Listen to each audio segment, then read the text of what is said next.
Alright, welcome back. This is a review for Fruits Basket 2019, episode 14. And I warned you guys last week, you're going to need your tissues because this is a very emotional episode. Very, especially the first half. The second half a little bit, but mainly the first half. I'll say this before I go any further that this is probably going to be a little bit longer of an episode than normal. Just because there's a lot of things I got to get through with, in particular with Momiji. Um, but before I actually get into the episode itself, we actually got a new opening and a new ending. I'm gonna talk about the ending first, but it's funny because they only announced this maybe like 2 or 3 days before the episode aired, so it's like, oh, we just all of a sudden got an announcement that we're gonna get a new opening and ending, and then it just happened to be that episode. But anyway, but ending wise, I like the new ending. It's really cute. I like this song. It already is kind of getting stuck in my head. It's really cute. It's really pretty. I really like the little animal. The little. I can't decide whether they look like they're like clay versions of the animals, like if someone made them like kind of out of clay or out of like Play-Doh, kind of, or if they look like they're made out of yarn. Like you look at like Hatsuharu, and he kind of looks like he's made out of yarn. Like, and I'm thinking of something like Yoshi's Woolly World or Kirby's Epic Yarn. Those it looks very similar. It's this very soft style to all the different little animals. So it's really cute and I like it. Um, it's just about on par. I think I like it just about as much as Lucky Ending. Both of them are good. LP wise, I'm not as into it. I mean, I like the motif with the umbrellas. I do think that's fitting. I'm just not used to it quite yet. It's probably just gonna take a little while because even with the first opening, it took me a little while to get into it. So it's probably been the same thing. It's just gonna take me a little bit to get into it. I actually feel like both this one, the second OP and the first OP, have I feel like in both cases they represent some of the different sides of Fruits Basket. The first OP1 was definitely more on the Fruits Basket's heartfelt side, I'd say. And this one kind of more represents Fruits Basket's more fun-loving side. At least that's my opinion. That's what I think. Um, but I mean, it's good. It's just probably gonna take me a while to get used to it. Um, let's see. But I mean, I think that's really about it in terms of the opening and ending discussion. There was something else, but I can't remember what it was. Maybe it'll come back to me. Anyway, so on to, well, kind of the episode. There's one more it is about the episode, but it's a smaller detail. So as you know, this is how it plays out in the manga as well. This episode was split into the first half being about Momiji, and the second half about visiting the grave, Kyoko's grave. And that's how it is in the manga as well. Now, however, the interesting thing is that in the 2001 version, this is going to be if you've only ever watched the 2001 version, this is going to be a little bit different because in the 2001 version, they actually had these two parts reversed. They had it as the first half of the episode was visiting Kyoko's grave, and the second half was Momiji's backstory. And I understand why they did that. Because for the most part, Momiji's backstory in both versions are the same. There's not really anything too different. Maybe besides the kind of suicide scene or attempted suicide scene with his mother, which that wasn't even in the manga, so that's completely new right there. Um, but for the most part, the Momiji stuff is pretty much the same, and basically the same with the grave scene, the entire graveyard sequence, and then afterwards is pretty much the same. The only difference is that there are two scenes of which were left out of the 2001 version. One being the conversation between Kyo and Hana that was left out of the 2001 version, as well as that complete ending with Kyo coming up to Toru as she has fallen asleep on the porch, and he leans over and whispers, "Hey, I'm sorry," and then Yuki's seeing and recognizing the hat that Toru has. So those two scenes were out of the original. They did not have them in the 2001 version. So I kind of understand why they decided to reverse it, because they didn't want to because this episode, it has the emotional impact at the front, but then, and it has definitely a little bit of an emotional impact at the end too. But it definitely leaves the audience more on this intrigue of going, wait, what's going on? What's happening? Why is he sorry? What's going on? Don't man, surprise! Yuki recognizes the hat. Because and it basically, yes, this episode in particular basically does confirm that yes, Yuki was the one that gave Toru the hat when they were kids. Um, so instead of, but I understand why the 2001 didn't want to end it with that, because it was like, well, one, they didn't have the hat in there at all, but two, because then there would be a lot more unanswered questions in the original than there was in this version. So they decided to end it on the more impactful, on the more emotional note of Momiji, which I mean is fine, but I mean it worked either way. I mean, I could have even seen the 2019 version doing it, but it would have been a little bit, I don't know. This is how it's supposed to play out in the manga wise. Now I'm into the actual episode itself. I'm not really gonna. I mean, Momiji side I definitely have a lot more to talk about, but I first want to just talk about. Actually, I'm gonna skip ahead and I'm gonna talk about the graveyard sequence in that. It's because I don't really have as much to talk about it with, but it's. I mean, it's still a very emotional, impacting scene. You finally get to see the Yuki Yuki gets to kind of start realizing, okay, this is Toru's actually a much stronger character than she lets on, and then of course you get this entire sequence, especially with Kyo, throughout the entire grave scene, and anytime, even early on at the very beginning of the episode when Toru mentions that she's going to go see her mother's grave, he just seems very uncomfortable with the entire thing. He's just not comfortable, and then of course we get the conversation with him and Hana, where Hana's like confronts him and is like, why are you coming to this grave with such feelings of regret and guilt? What's going on? And of course, mind you, we're not going to get an answer to any of this, to that question, or any of the other Kyo questions that popped up from this episode for a long time now. A very long time. I'm warning you on that one. Don't expect the answer for that one for a while. But I mean, the second half of the episode is very sweet. It's sad in its own way, but it's a very kind of more gentle. You get to see them kind of, what would them kind of being respectful of Kyoko's grave, and it's very sweet in its own way. And actually, I just thought of this. I don't know if they're just avoiding trying to say this or not, but I feel like for some reason they keep avoiding trying to say that Kyoko was in a gang, because in the manga, and even this is like because I believe in the 2001 version, and even in the manga, this is where it's like outright stated, no, she was in a gang. Like maybe it was hinted at before, but it was just like, oh, it was outright stated that no, she was like in a gang. I think that's when it's revealed because of Uotani's jacket.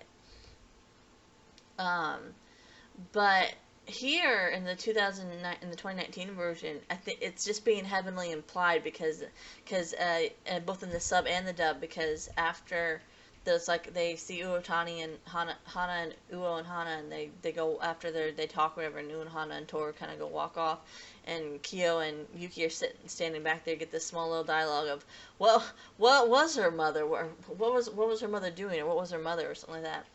And so they haven't it's kind of weird that they haven't outright stated that she's in game, because they should be at some point. But it's whatever, it's fine. Well, I'm assuming eventually they'll outright state it, because it's going to have to be at some point. They're going to have to. Let's see. But other than that, I mean, I can't tell you much about anything else with the Kyo stuff and the Yuki stuff. That's all stuff that's going to be found out in the future. But now I'm going to skip back and actually go back to the beginning half of the episode dealing with Momiji. And Momiji's episode in particular, with this, besides Hattori's episode, which you get a little bit of it, but this Momiji's, I feel like in particular does this. You really kind of get you really get the first taste of how dark Fruits Basket can kind of get. And this is because this one and Hattori's episode are like the two most notorious. Because this was like as far as in terms of like really dark backstories that any of the characters had. This is like the first two that are. These are like the only, really the only two that are in the original anime. Really, again, the first taste that you get of kind of the darker side of Fruits Basket. And even then, don't get me wrong, these are kind of more the dark and the more tragic side of and sad backstories that Fruits Basket has. But this, if you think this is as peak as it gets, no, there's a lot more of the things that are going on that goes, no, some of these characters' backstories are pretty bad. Or pretty tragic, I should say, and pretty sad. But Fruits Basket, or at least Momiji's, I feel like in particular, especially compared to Hattori's, is really, I feel like, more so what encapsulates or represents Fruits Basket the best. Because you have Momiji, who has this tragic backstory, but then, and all this sad thing happened where his mother rejected him. He can't be around his mother anymore. He can't be around his little sister anymore, or at all, period. He has to stay away from everyone, and he doesn't really have a normal home life anymore because of that. And however, Momiji's attitude towards it, that he's not going to give up, that he wants to keep his memories because one day he feels like they're going to make him stronger. I feel like really encapsulates and represents Fruits Basket the best, because I feel like in terms of Fruits Basket and just as a whole, like Fruits Basket has a lot of dark things that happen to it and happen in it, and a lot of sad and tragic things that happen in it, but there's always this light, there's always this kind of hope at the end of the tunnel, which is, or you could say, that I feel like is what Momiji's represents in a lot of ways in this case, and with his story, is that, yeah, these sad things happen, but his attitude towards it is he's not going to give up, that he still has hope. And very similarly, I feel like that is what, again, that's what Fruits Basket is in a lot of ways, that, yeah, there's these dark, tragic things that happen, but there's still hope in the story. And I feel like, in particular, if you go and watch my review for Twinkle Stars, which is the manga series that Natsuki Taki made after she made Fruits Basket, I think I mentioned it in there, but in my review, I'm not sure if I did, probably do, but I mentioned that with Fruits Basket, or with Twinkle Stars, it's like it takes all the dark and tragic elements of it, but there isn't as much of a hope to the series. It's just more of, it just has the dark and tragic elements, but there isn't much of a hope that the series has. There isn't this feeling of hope. But on the other hand, with Fruits Basket, it's yeah, you have all these dark and tragic things, but there's always some form of like hope that, and I don't even know if hope's necessarily the right word, but it's something like that, to where there's always some form of light. There's some form of goodness in this series that keeps you, that wants to keep you going. But it's really good, and I really appreciate that, and that's actually one of the things.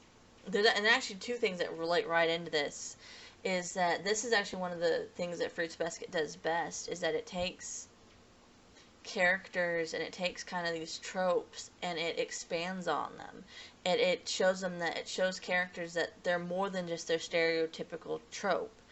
And of course the thing about it is that you have a lot of series, and of course nowadays, some of the things that you have to remember, since Fruits Basket is an older series, some of the things that the tropes that Fruits Basket had back then, or even the things that they did, which are considered tropey now, like, oh, you have these certain characters that, like, that nowadays they'd fit into a certain anime trope, but like at the same time, like a lot of these tropes came to be because of Fruits Basket, and because of that, it's because people were trying to emulate what Fruits Basket did with their characters, and sometimes they did it fine, but a lot of times they didn't do it as well. A lot of the times they didn't do it as well. But with Fruits Basket, it does it amazingly. This is another example of Fruits Basket being more than just the genre that it's categorized as. That it's not really like, oh, it's it's a shoujo romance series, and it just stays in that category where everything's kind of more, yeah, there might be a couple little sad things here and there, but it's everything's light and fluffy and it's whatever. No, it's like, no, these things happen to these characters, and they're dark and they're tragic things, and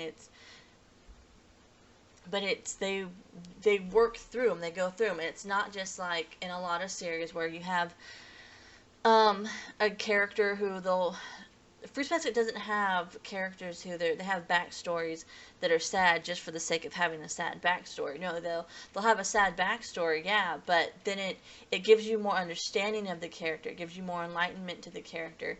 And in a lot of ways it progresses the characters. And in particular, this is something that I rarely ever see done.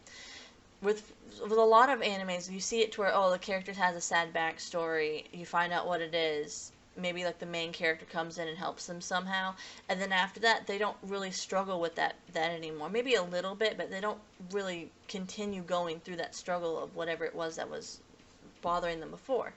But with Fruits Basket is, no, a lot of these characters, it's not just that they have tragic things that happened to them in the past. It's something that some characters, it's things that they're still struggling through right now.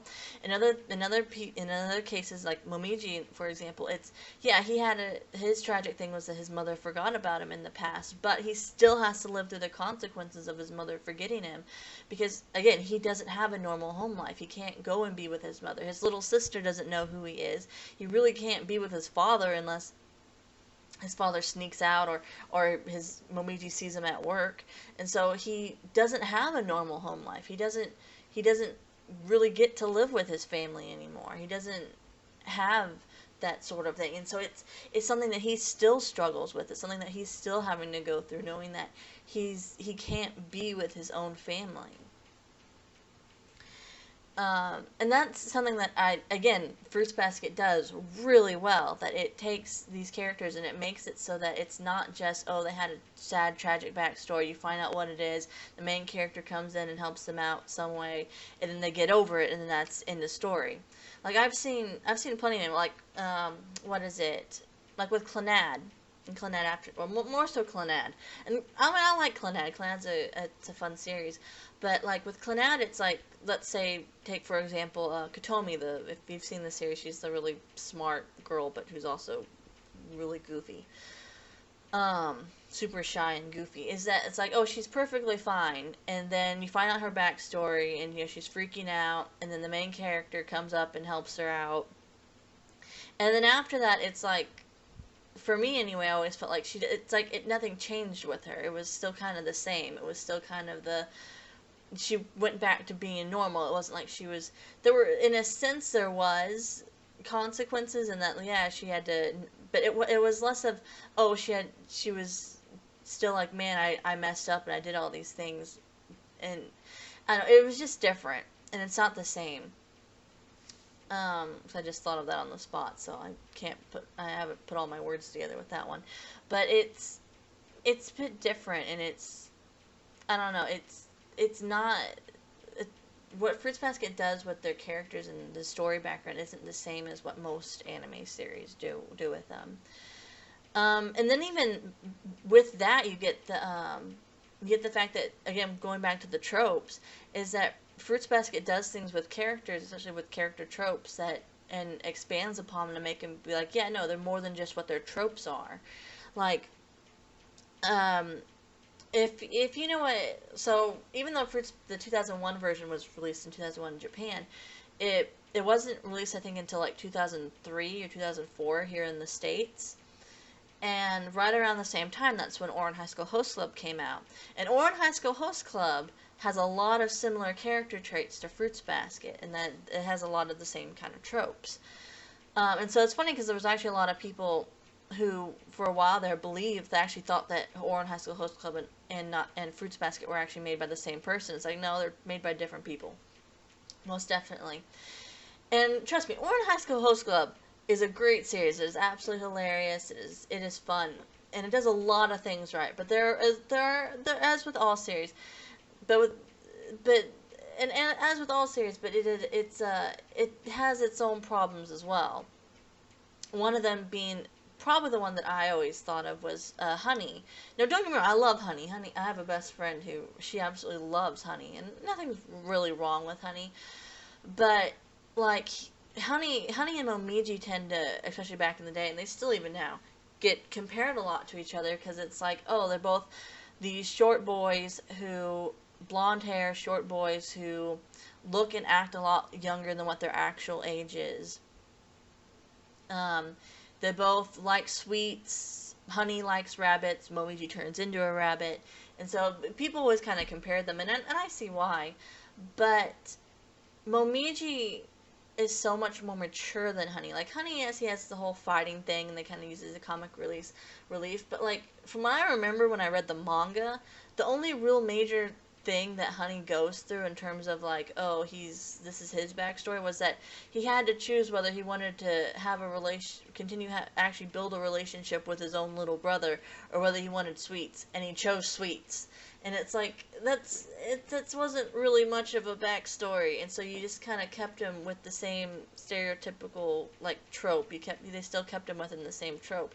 While on the other hand, with Momiji, it's like, yeah, he first initially falls under that trope of, oh, he's just kind of the boy Lolita Shota type character, but then it's very quickly discovered that no, he's not really, especially after this episode. It's like, no, he may seem like that, but he's actually a lot more mature than what he first lets on, and what typically the trope that would fall under allows him to be, that he's not just a trope of he's the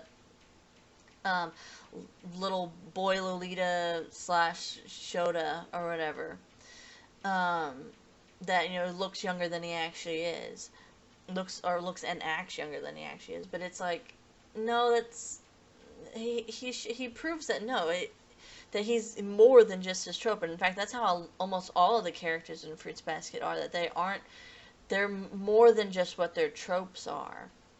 Sometimes it takes a while for you to get to that point. Like Kagura. I know Kagura is definitely going to take a little while in order for you to get to that point. For the anime in general to get to that point. To reveal that, yeah, she's more than just her trope. But still, almost every single character is more than just the trope of which they've been recognized as. But again, but because of all this, Fruits Basket, or not, but because of all of this, that is why Fruits Basket is such a good series. Because it's more than just, oh, it's the cute guys or them turning into animals or anything like that, or any of that silliness. It's more so, it really is about the characters, and you've seen that there's more to them, and really kind of being able to relate to them in a lot of ways. Like, for me, I don't know if I'd probably say it is, but I can't be sure. The whole Momiji's quote about memories, that entire sequence, like, I have that thing memorized because that is like one of my favorite, if not my most favorite quotes in Fruits Basket. Because it is such an amazing quote. And it actually, funny enough, it kind of reminds me from the quote from The Lion King, where near the end, where Rafiki smacks adult Simba on the head and he's like, hey, the past hurts, and you can either learn from it or you can run from it. And that's almost kind of what Momiji's quotes reminds me of. It's very in that it has that kind of feel to it, where it's like, yeah, you can either run from it and forget about everything that happened, or you can, yeah, it hurts, but you can deal with it, and hopefully it will make you stronger. I know this is again a really long video, but I mean, I had a lot to talk about because this is like one of the first big times that I can actually talk about this sort of stuff, because it's very important, and that this is really the first opportunity that the series really promotes, and that you can really see that, yeah, these characters are more than just what they are. Even in Hattori's case, like, people thought, oh, he was going to be he's promoted as, oh, he's the big scary doctor, but then you find out that, no, he's kind of more of a cinnamon roll. And he's he may look scary, but he really is more of a cinnamon roll. But he's not like a crazy doctor, but he's, yeah. Anyway, but this episode is really good. It's a fun episode. Or, I mean, it's a very emotionally packed episode, but it's a good episode. Next episode should be pretty fun.